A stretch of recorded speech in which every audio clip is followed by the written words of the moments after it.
Tim, thank you very much for the very nice introduction. Can you hear me in the back? I'm going to try to speak into the microphone for the recording. Actually, I was in Wisconsin recently, and I wondered why nobody wanted to go out to dinner with me, but maybe that's why. Okay, I'm going to start this off with a very sort of personal recollection, and this will get me into the topic of communicative language teaching.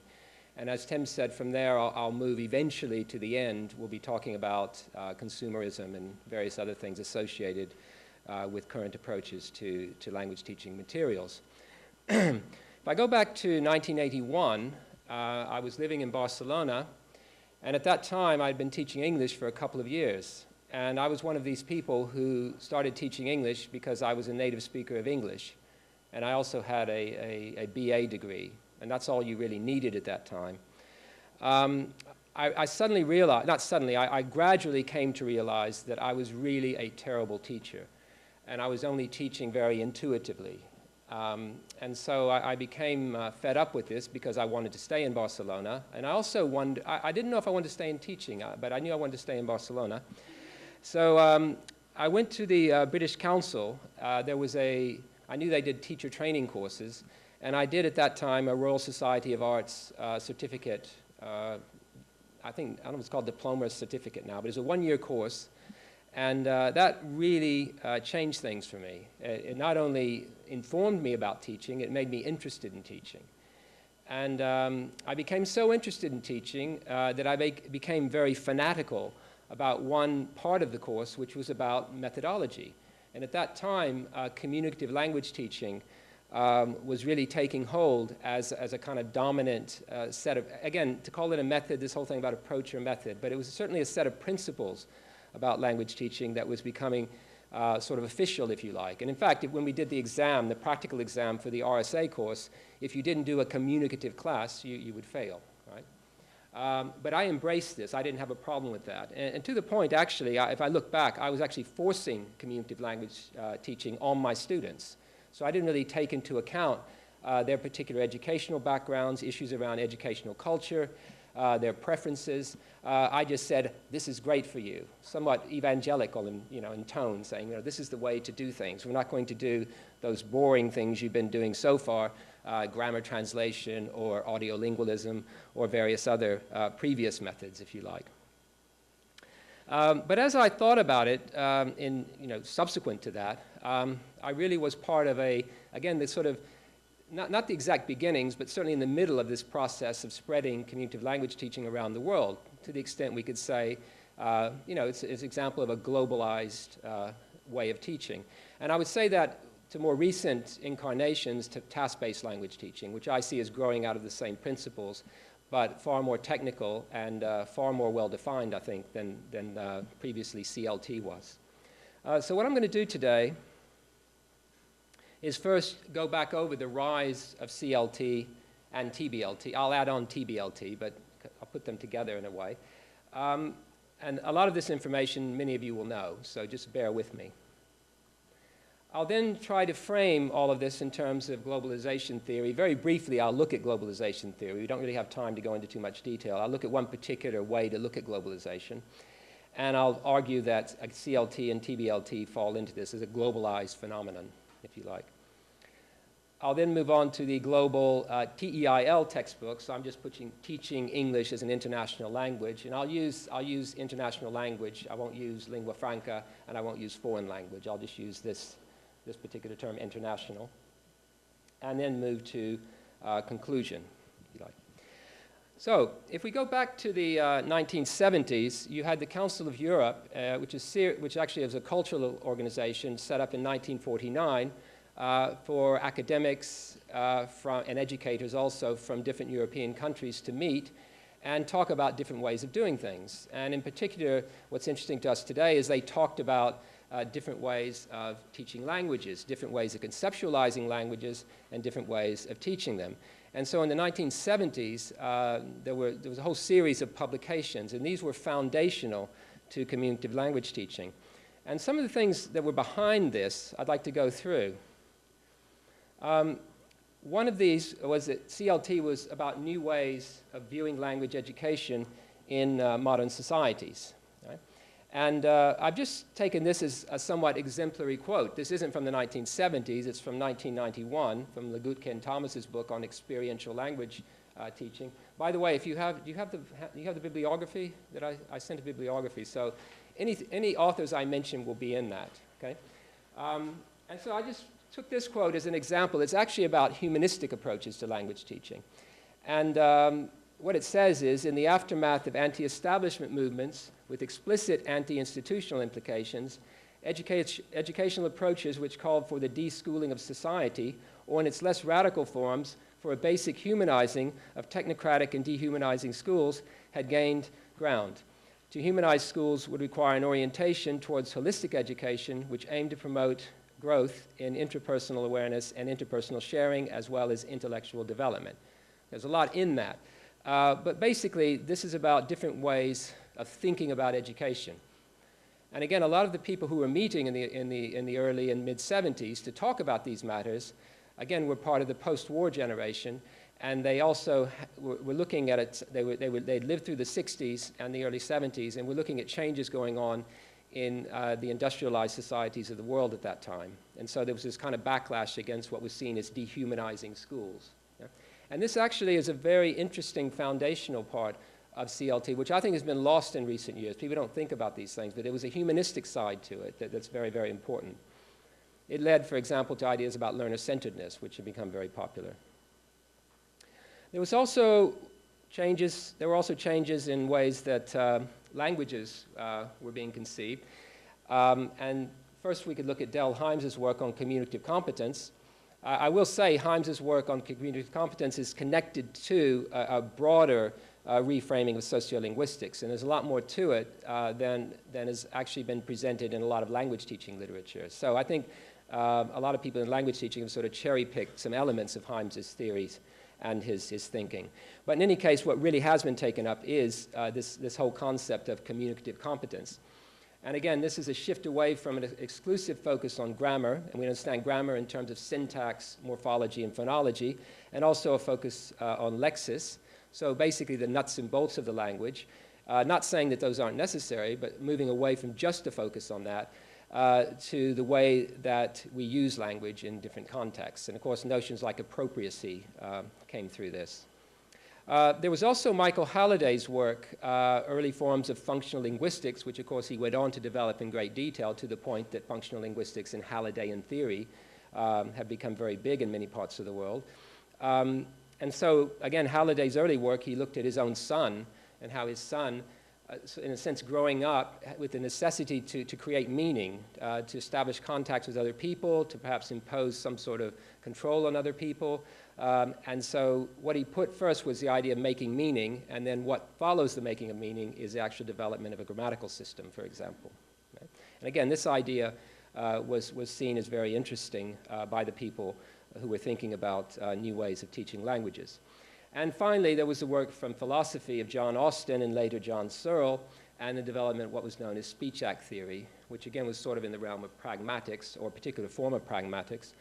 And again, what's interesting about speech act theory is it became foundational to actually the writing of syllabuses, you know, where you have the functional syllabus. And so you started seeing a change in materials where you went from just having a list of grammatical structures to, say, asking for and giving information, or making suggestions, or recommending, right? So you had a whole list. And again, this is traceable back to the work on speech act theory by Austin and Searle. There were also changes taking place in teaching practices. And I remember a long time ago, probably about the time when I did the course in Barcelona in the early 80s, one person I know somewhat cynically said, once you understand the principle of the information gap, you can teach, you know, that's all you need, really, is the information gap. So this is somewhat a reductionist approach to CLT, but again, what he was talking about is the importance and the way the information gap was right at the center of so many things that were going on. And again, the information gap is put in simple terms, is one person has information the other person doesn't have, and you create a necessity for communication, that they need to communicate with each other to exchange the information. And ideally, they would use, in an English language teaching classroom, they would use English to do that. Okay? So it's a way of pushing information. pushing communication. It's a very simplistic idea about communication. It's very partial because it really just looks at the transactional part. It doesn't look at the sort of affective side of communication and various other aspects. But there it is. It was, you know, it became foundational. And added to that, again, this information gap, get people speaking. The second one, it's necessarily inherently good to speak and to do so as frequently as possible. Now, in my day-to-day life, I know a lot of people who talk too much, and I wish they wouldn't talk so much. But in the language teaching classroom, for every single person, this is the principle. You want them speaking as much as possible. Maybe not listening, just speaking, right? And of course, this is tied to a very, again, I'm simplifying here, the notion that one learns to speak by speaking. And this is tied with experiential approaches to education that can be taken back to Dewey a century ago. You know, if you want to learn to do anything, you need to be doing it, hands-on, as opposed to being told about it, if you like. So again, those are the, again, three major principles, I think, to CLT, and some background to what I'm talking about. I'd like to move now to the idea of globalization then, because as I said at the beginning, I would talk about CLT a little bit, and then move to the idea of globalization. I could, again, cite a lot of different theorists of globalization. I'll look at this one, this particular model, because it's one that's been used quite a lot. It's become very popular, and I think it's because of the, well, it's simple, and it makes a lot of sense on the surface. And what you have is, this is Apadirai's theory of scapes. Scapes are forces and flows of globalization. And what Apadirai talks about are 5 general types of scapes. So this, in the world we live in, these things are going, you know, these are these flows and forces that are going on around us all the time. And one type of flow is ethnoscapes, or flows of people. So maybe the idea that I've come here from London, but certainly in a bigger sense, not just individualized, we see movements of people as we've never seen them in the world. Sometimes going across, you know, one nation-state border, sometimes going across an ocean.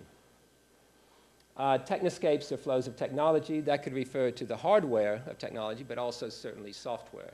Right? Financescapes are flows of money.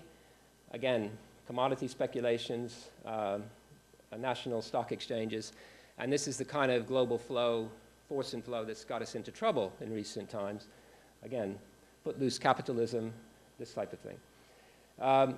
Number 4, mediascapes are flows of information, which could include newspapers, magazines, or more developed recent forms of information, satellite television channels, websites. And finally, idioscapes, or flows of ideas. And some examples would be human rights, environmentalism, free trade movements. And what I'd like to do is make a point that CLT is, in a sense, an idioscape. Right? It's a set of ideas about language teaching. And the ideas about language teaching are tied, again, to particular ways of seeing language and communication, particular ways of seeing how teaching should be organized or how a syllabus should be written. Right? So I put here, it's a global flow of ideas about language teaching and learning. But one thing about idioscapes is that they're not innocent. I mean, it's not just these ideas are floating around and they're just there and you just take them up. We need to look at them in terms of being ideologically loaded, in the sense that they're related to sets of beliefs and feelings about the best way, in this case, the best way to conceptualize language communication and language teaching. And ideologies themselves are always and necessarily constructed in the interest of a particular group or groups of people. So in this case, perhaps the academic and educational community is propagating CLT itself. So people are going around the world talking about these things. Okay? So again, we need to move away from the idea that you know, that CLT is just ideas. They're linked to very specific ideologies. So where we have ideologies, we will almost inevitably have a clash of ideologies. Right? And I'd like to cite just a couple of examples. One is the work of Ceresco Nagaraja. And in this quote, he makes an analogy between the sort of business world, if you like, and the world of language teaching. So he says, just as the technologically and economically developed nations of the West, or center, hold an unfair monopoly over less developed, or perhaps periphery communities in industrial products, similar relations characterize the marketing of language teaching methods. Okay? And he's looking in particular at a context that he's focused on in his research, for example, in Sri Lanka. Right? So you have this power differential that's quite pronounced. There's also a sense that new approaches to language teaching are disembedded. They're lifted out of their culture, their source context, and then taken up elsewhere in the world. And there is seldom any dialogue between exporters of new approaches and their importers. I've got some problems with the PowerPoint because I was shifting things around, and I didn't actually, you know, you have the, what do you call it? It's a cascade, but, you know, this effect when you have one thing come and then another thing come. So it's off a little bit. And you'll see later there'll be some things that come on before they should. So I'm sorry about that. But in any case, this idea of this disembeddedness of CLT, it comes from somewhere, in its origins from the Council of Europe work in the 70s, and then now is spread around the world. And again, what I would argue here also is there's seldom any dialogue between exporters of new approaches and their importers, which relates to what Nagaraja would say, and also not any discussion of the form and content of the approaches or their ideological underpinnings. So again, there's no critical problematizing of it. Right?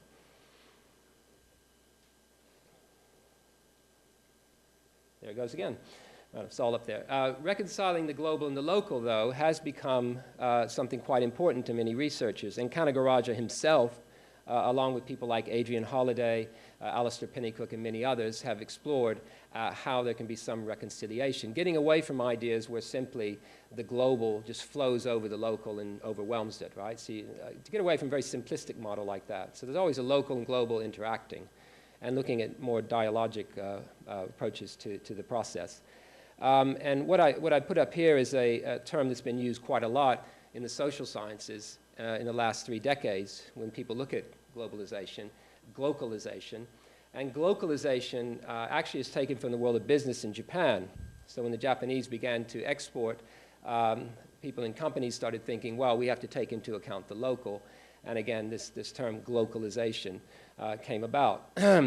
Much later, in the social sciences, people took this term and embraced it and thought it described very well, again, this dialogic process. It's not the only time that the social sciences have done that, by the way. A very popular term nowadays is communities of practice, which actually began in the business world in California. So very often, a lot of terms that are used have their origins in business, which is not particularly what a lot of people using them, myself included, would like to think. But in any case, glocalization does come from a business context, and what it actually conveys in the second bit there is the idea that the global does not merely overwhelm or swallow the local, rather syntheses emerge from contacts between the global and the local via, that should be not of processes, processes involving the interpenetrating of the particular and the universal, where the particular, again, is more the local and the universal is more the global.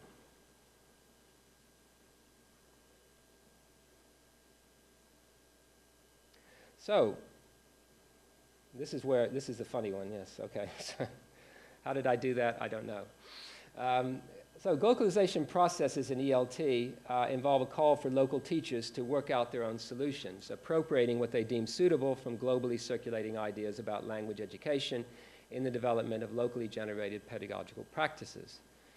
And language teaching materials are at the center of these solutions. So, one second, sorry. Okay.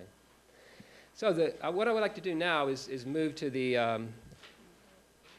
idea of the global textbook and commodified identities, and I'll be attempting to explain what these actually mean. The global textbook is a term that my ex-student and now a good friend in London is using to refer to textbooks that are used around the world and that are marketed out of one location or 2 locations, but the intention is they be sold around the world. And a good example is the Headway series, which many of you might be familiar with. So Headway is written by British authors, and there's also an American version, which explicitly says American Headway. And the idea is that the basic idea of the book, the way it is fundamentally, can be exported around the world. John Gray has a book coming out. Some of the things I'll be saying at this point are actually ideas I've developed with him, and I want to make sure that I cite him. There's a book in the bibliography which should be coming out next year, which is about his PhD research and further thinking about these ideas. So here we have the global textbook. I wouldn't want to suggest that people writing these global textbooks are somehow thinking that, well, they can do the same thing everywhere in the world. It's actually quite the contrary. And there's a great deal of time spent among publishers thinking about how they can reconcile differences around the world and still have fundamentally the same materials. And the whole idea of culture is very much at the center of these concerns. And where culture comes in, there's also a concern of where you might have particular topics that you can't deal with. You can deal with topics in one part of the world, but not in another part of the world. And one example that John Gray cites is the whole issue around gays and lesbians, right? So you have some books that have been developed where you have a gay character or a lesbian character in the book, right? Just incidentally. Or in the same book, you might actually have a focus on issues around gays and lesbians, right? So you actually take that as a focal point for discussion. And so what happens is, in some parts of the world, that section will be taken out of the book, right? Because it would be deemed to be inappropriate, or, again, local authorities will say, we don't want that kind of thing. And so this has led to a very curious phenomenon and a very curious acronym. When John was looking at this, started looking about 10 years ago, he came across, well, he says here, some publishers provide lists of proscribed topics, while others rely informally on the acronym PARSNIP. You know, a parsnip is a vegetable. I look at a parsnip and I don't think about these things, but anyway. Politics, alcohol, religion, sex, narcotics, isms being communism, environmentalism, socialism, and pork, right? So these are the taboo subjects as a rule of thumb. One publisher's list I saw contains some 30 items to be avoided or handled only with extreme care. This included alcohol, anarchy, AIDS, Israel and 6-pointed stars, politics, religion, racism, sex, science when it involves altering natures such as genetic engineering, terrorism, and violence.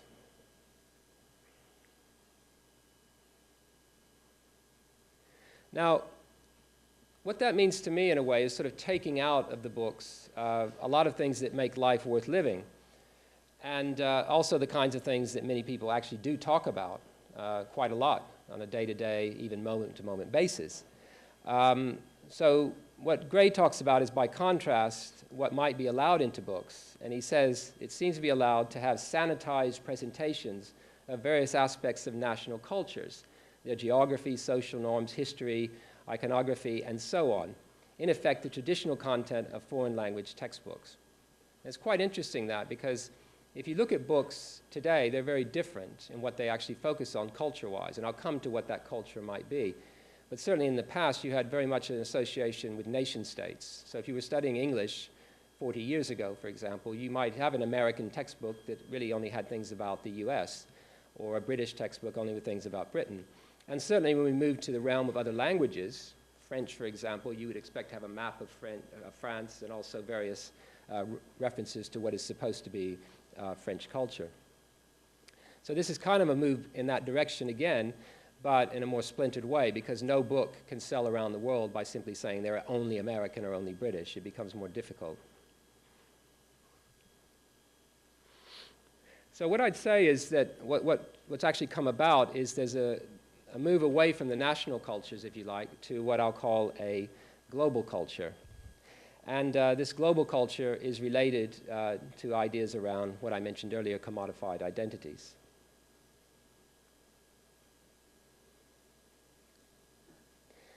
What is commodified identity, or what is the commodification of identity, becomes an interesting point. Monica Heller, in her work, Monica Heller spent about 30 years looking at the whole issue of French in Quebec, as well as other issues, but in particular that issue. And she's charted a kind of evolution of the way the French language has moved from being framed as something of the people, something with a lot of high affective content, if you like, and again, Quebec and nationalism, to more recently, again, being set up as more skill, if you like.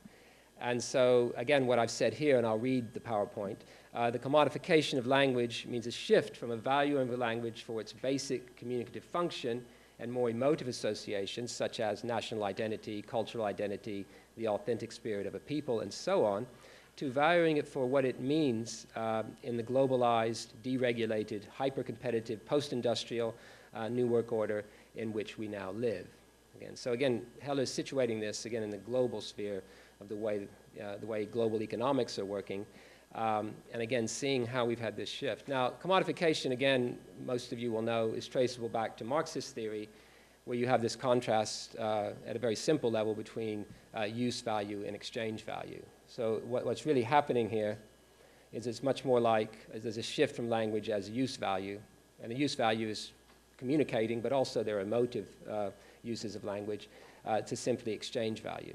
And again, the whole idea of exchange value, commodification of the language like English, is the way you've seen it set up as a skill, or the way you've seen it set up as a qualification, for example. So if you apply for a job, very often English is something you need. So again, it's seen as something that can be bought and sold. It has exchange value on the job market, for example. But Lasch and Lurie, in recent work, have noted that commodities, as they say, have no relationships, and they only have value in the way that they resemble every other commodity. And so, English as the consumer good, called global English, is understood to be vaguely the same thing in different educational contexts around the world. It is the language for communication in business and leisure settings that everyone needs to know in the age of globalization. Now, you might say, well, am I saying English is the same everywhere in the world? I'm not. I'm just saying that the way it's set up, the way it's being sort of packaged and presented to people, it is. It is much more the same everywhere than it was before. And again, that's because it's become somewhat denationalized. Again, books don't tend to say this is only British English, if you like. They all have different voices. And giving this talk in another context, somebody asked about the work on English as a lingua franca, and again, bringing in different accents. And again, a lot of books coming out are bringing in accents that are away from the traditional look at, say, British, American, or Australian English, if you like. So you could have people from India, if you like, in the books. But none of this is particularly, it's not a challenge to the idea of the consumerism that's actually behind the books. It's just simply saying it recognizes there are lots of Englishes, right? And again, the actual English that's the same is really the grammar is basically the same, and the basic lexis is. So what you need then is to bring English alive, and this is where we bring in the whole notion of branding, if you like, and that's what Lasch and Lurie look at in their publications. So there arises a need to bring English alive to make it more attractive and ultimately more saleable or sellable. Is saleable a word?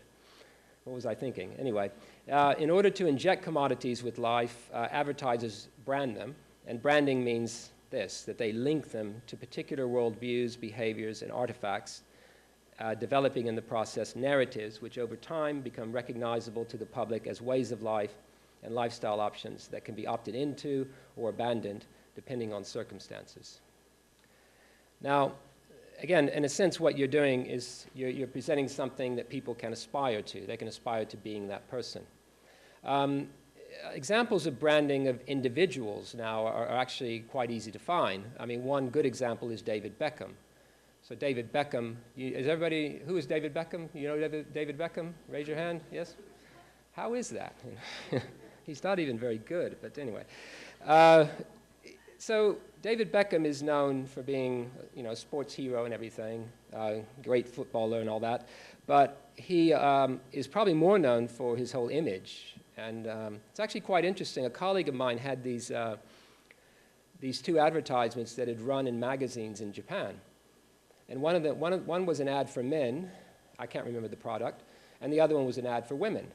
And in the ad for men, David Beckham, he had more beard growth, and his skin was darker.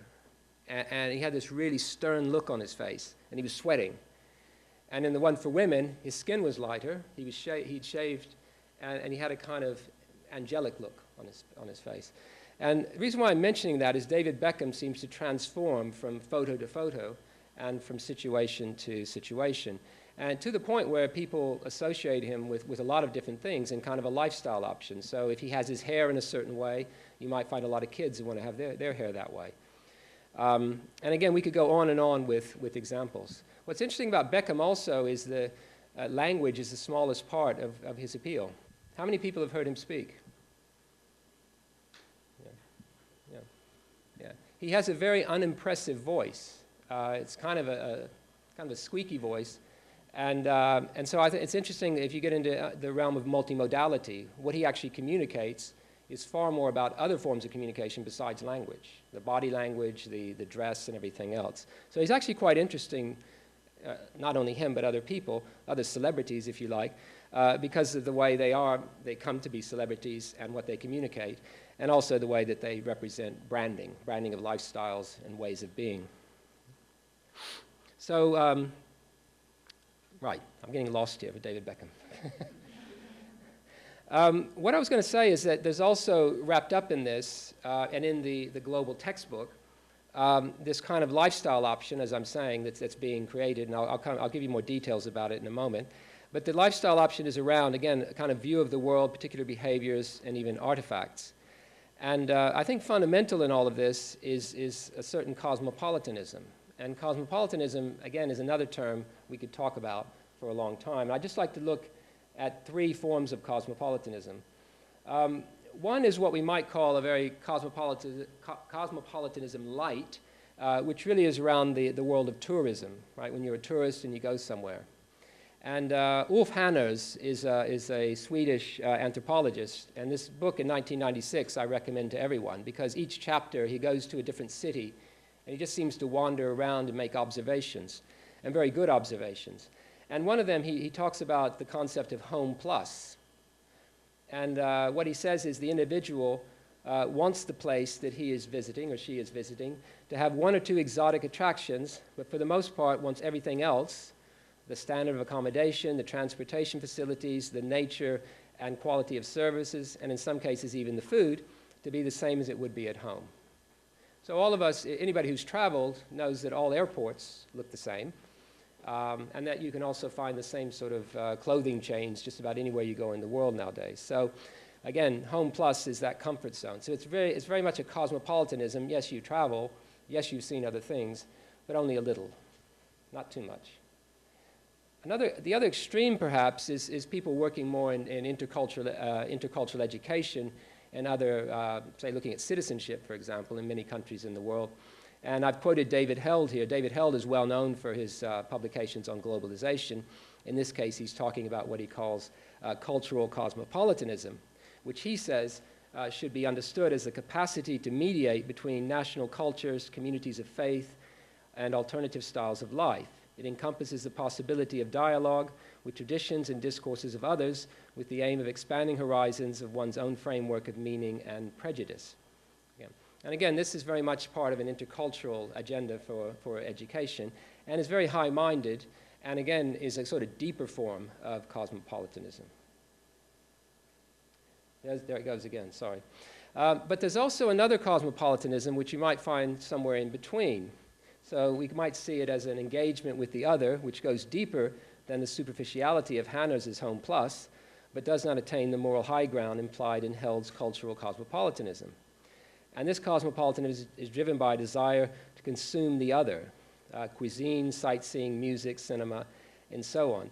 It's the domain, it is the domain of those members of society with sufficient economic and cultural capital to afford to do so. And so there's this idea of a kind of global consumer citizenship, which Garcia Canclini has talked about in his work. And again, as I said, it's a very middle-class agenda, if you like, and it's about being sort of a modern person in a modern world. Okay? Another thing it's about is being successful, in a sense. And what I found when I look at, if I look at sort of typical language teaching materials today, is that success is very much at the center of what is actually going on, what's being presented. First of all, there's success which is associated with celebrity. If you look at books nowadays, they'll have photographs. There are always lots of photographs, but photographs in particular of historical figures who kind of have a celebrity status, such as Gandhi, more recently Nelson Mandela. You'll also have people like David Beckham, whom I mentioned earlier, J.K. Rowling as an author, or Bill Gates. A lot of stuff on Bill Gates. And activities I've seen in the books, you'll get things like, why do you admire this person? You know, why do you actually admire them? That seems to make the assumption that you do admire them because they're so successful. But there are also non-celebrities who are successful, because you couldn't have a book that only had, well, you could, but you probably wouldn't have a book that only had famous people in it. So very often these activities are used to set up activities that are meant to move closer to the learner. And the way of doing that is to have other individuals in the book who are not famous, or you think will not be recognized. But these people are interesting because they tend to be, on the young side, they tend to be very attractive people, and from a range of racial and ethnic backgrounds. So again, there's this kind of, these are the kind of people you might want to be. Oh, sorry, I didn't mean to go on. So again, there's an idea that what you're presenting is something that people might aspire to. When we move beyond success, though, there's another type of way to look at the job market, and that's what I meant to put on now. There's also an aspect of career changes. So again, you don't see people who are unemployed, but you do see some people who are between jobs. And this is deliberately done because more and more today, as Zygmunt Bauman points out, a steady, durable, and continuous, logically coherent and tightly structured working career is no longer a widely available option. So we live in a time where people do not have the same job for life. In different parts of the world, this is true or less true, if you like. But certainly in many parts of the world, there is a tendency in this direction, where people, what they're doing at 30 is not what they'll be doing at 50, probably. And so, as an example, actually, I won't tell you what, well, it's probably in the bibliography. I've looked at one book in particular. I don't want to single it out. It's called Cutting Edge. I don't know if anybody's used this book. Maybe the author's here, I don't know. But I don't want to single it out. I just picked it randomly, and somebody told me it was being used quite a lot in London. So this is an example of the kind of things I'm talking about. Claire Davis resigned from her job as a geography teacher in secondary school and started retraining as a plumber. Lorna Whitworth, 29, and husband Ian gave up their jobs in the city of London and moved to the country to run a small hotel. Right? So again, you have this idea that people will be changing jobs during their lifetimes. And in fact, the kind of people that we're talking about here are people who have what Bauman refers to as low drag time. And low drag time is used in business to refer to people who can move very quickly. So you could tell them tomorrow you're moving from New York to London, and they won't have family, friends, or anything else to hold them back. So again, I think this part of the book, when they talk about jobs and people working, they've also inserted this little element of being able to change jobs, if you like. Again, reflecting what's going on in the world we live in. There's also in the books a sort of conflation of the public and the private, and this has been building up for a long time. If we look at the world around us, we have over the last 3 or 4 decades the rise of the reality show, and also first they were chat shows in the US where you had people going on and, you know, sort of metaphorically stripping in front of the audience, so telling the audience every problem they might have. Some of the more confrontational programs, people getting into fights because somebody's having an affair and they come on. So we live in a world where this is sort of part and parcel of television in many countries. And of course, in the realm of politics as well, we have public figures. You couldn't have a better soap opera than Silvio Berlusconi in Italy right now. And so, again, you know, this whole issue of how much of a politician's private life should be aired in public comes about. Frank Furedi, I cite in the bibliography, is a British sociologist who has looked at this sort of idea that it's okay to emote in public. Right? It's okay to show your feelings and to sort of let it all out, if you like. And what you see in the books that are being published,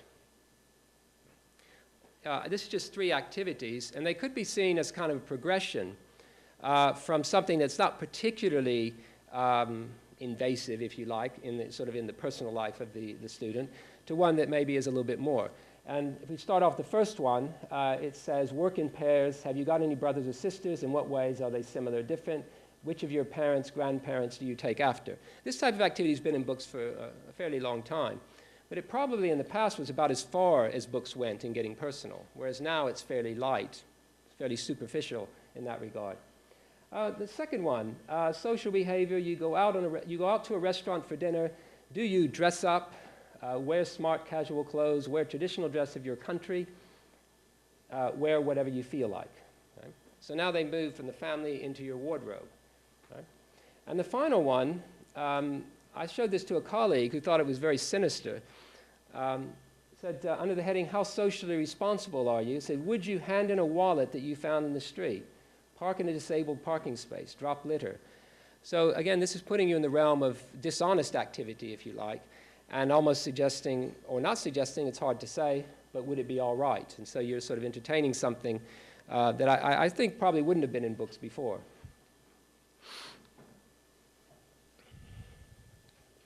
And so my conclusion really, and this somewhat is repeating what I said before, is that in these books, by having this kind of public and private conflation, a lot of reference to the world of business, to changing jobs, to careers, to being successful, and I could go on and mention quite a few other things I found in the books, is that it's working towards the development, it's community of competence, but also the development of a certain kind of cosmopolitan capital. And so, again, what I say is running through the TEIL textbooks today, a representation of cosmopolitan capital, which I'll see as a variation on, if you look at the theories of Bourdieu, on symbolic capital. And this cosmopolitan capital may be defined as the behavioral patterns, value systems, and cultural knowledge of the well-educated and well-traveled, offered up as resources or assets to which the English language learner can aspire. And one can easily see these global textbooks in terms of Althusser's work on interpellation. So the book is kind of calling the individual into this world, saying, hey, you, come in to this world of beautiful people who are successful in a sense, and also are very modern and doing the kinds of things that you should be doing, using modern technologies, shopping, this sort of thing. One thing that's interesting about the books is how much shopping goes on, by the way. And you have a kind of sense of the English language learner as somebody who spends a lot of time in airports and shops and does, well, also talks on the telephone, but probably not, probably has a mobile phone at least, and is using, I guess Twitter will be brought in very soon. So again, there's an attempt to be modern, to be actually on the sort of cutting edge of what people are meant to be doing. Contesting materials, it is worth pointing out that teachers and students are not idiots. They're not always heeding this interpellation of coming into this world, and they adapt and reshape published material according to local context. So that's worth pointing out. What needs to be examined in such cases, though, in my view, is the consumer culture being resisted in form or in substance? And I say this because I came across some research, somebody had done a PhD in the UK, and had done the whole thing was about developing language teaching materials in that person's particular context. And what he had done basically was to use the books like the ones I'm talking about as a template. So where you had a famous person like Bill Gates, he would simply put in a local personality who was famous, right? And he thought that was making the books more locally sensitive, which it was, but it wasn't getting around this kind of consumerist and sort of this veneration for celebrity, if you like. And he had quite a few of the same activities. Again, he just changed the details, really. So I think it's worth looking at that. And finally, there's a study by Karen McMahill here in Japan. This is probably classes she was doing about 10 years ago. The publication I've cited there is from 2001. What she did was she met with students, all of whom were women, who were interested in feminism, and she developed what she called a sort of a feminist English language teaching class. And so she basically negotiated a syllabus with the students. The actual methodology she used was fairly traditional. She used grammar translation, but what she was aiming for with these women she was working with was a sense of developing a sense of self in English, if you like, as sort of international feminists. And she had, for example, one project would be to go to a feminist conference, and you would communicate with people from around the world. Now, I think that what McMahill did is very interesting, but I think it's probably not as common as maybe it should be, because most people work in contexts where they're given either a book or a syllabus or both, and they're actually, you know, told pretty much what they need to teach. The entire British education, the system of education, particularly in England right now, is founded on that principle. Over a period of about 25 years, teachers have had more and more, I'm talking about the mainstream schools, by the way, have had more and more power wrested away from them as far as being able to decide the content of what they're teaching. And the national curriculum for all the subjects is so loaded with content that it's about 90% of what you can actually get done in a classroom. So teachers have very little leeway. So again, this can happen in different parts of the world, and I suspect that most teachers work under these pressures, which makes it more difficult to resist at any level some of the things going on. But there are ways to do it. I found a website recently which I thought was quite interesting, because the principle of it is possibly a way of resisting the books by looking elsewhere for materials. So you don't look for commercial materials, you find a website where there's sharing of materials. And it's a quite interesting one. This is called Tisol Islamia, and it presents itself as an alternative source of language teaching materials for Muslim teachers and students around the world. I went to the site, and I couldn't really find very much on it. And what I did find seemed to be, to me, not particularly interesting pedagogical activities. Mainly there was translation of the Quran into English, and the discussion activities really seemed very conservative to me. So there was no taking on, you know, world capitalism or anything like that, quite the contrary. And so I didn't think it was particularly radical. It seemed to be have a very essentialist notion of religion and culture around Islam, if you like. But the basic idea of sharing sites is actually a potentially powerful one. I'm sure, as many of you know, you might even participate in them already. But I think we go back to some of the ideas I mentioned very briefly by Nagaraja, Adrian Holiday, and others. In the midst of the global imperative of consumption as dominant ideology in general and in TEIL, there's the continued need for the critical approaches to be taken up in a multitude of TEIL contexts around the world. Okay? So again, there's a need for this. How it's done is actually quite difficult, as I said, in some contexts, because there's quite a bit of control over what can be done. So just as a mode of conclusion, I would like to just go through a few points.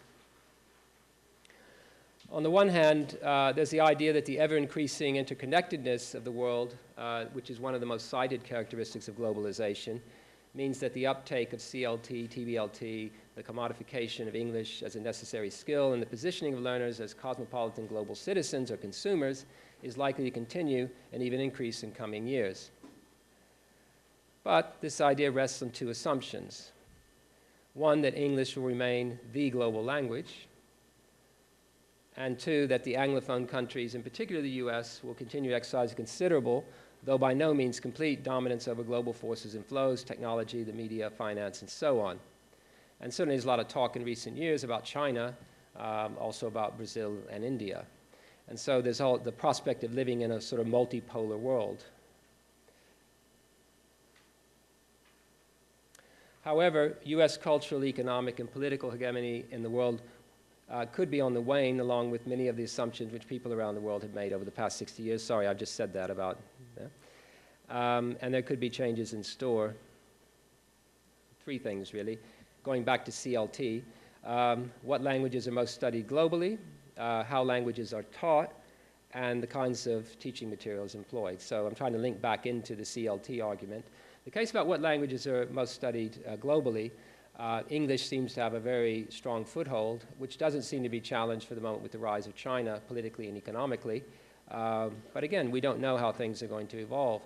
And what I found quite interesting over the last 20 years is to observe how, at least in little small contexts around the world, I've seen Spanish used as a lingua franca. So you'd have two speakers who are not Spanish speakers using Spanish. These are, again, very small compared to the larger uses of English, if you like, in the world, but they're actually quite refreshing to see on occasion. But I might end by saying it might be there's no such changes occur, and far more likely is a future falling somewhere in between these two alternatives, a more recognizably multipolar world than exists at present, but one in which the English language and the influence of the Anglophone nation states will continue to be important. Right? So that's, on that note, I'll just end. Okay? I'm sorry I've been looking at this all day. I'll be filmed, looking down at this, but that's where I had it. Okay? Thank you very much.